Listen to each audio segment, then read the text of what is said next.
আশা করি সবাই ভালো আছেন। অধিনায়ক বদল করেও জিততে পারল না পাঞ্জাব কিংস। তারা রাজস্থান রয়্যালসের কাছে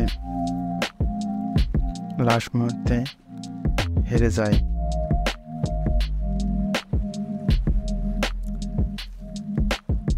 পাঞ্জাব কিংস প্রথমে ব্যাট করে নির্ধারিত 20 ওভারে 147 রান করেন 8 উইকেট হারিয়ে।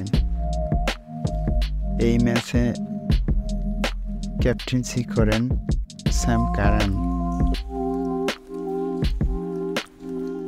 বলার মতো তেমন কেউ ভালো ব্যাটিং করতে পারেনি।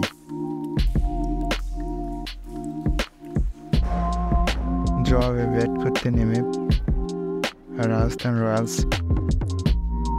প্রথমে ভালো শুরু করলেও পরে এসে পাঞ্জাবের বোলারদের তোপের মুখে পড়ে রাজস্থানের ব্যাটসম্যানরা একের পর এক উইকেট হারায়।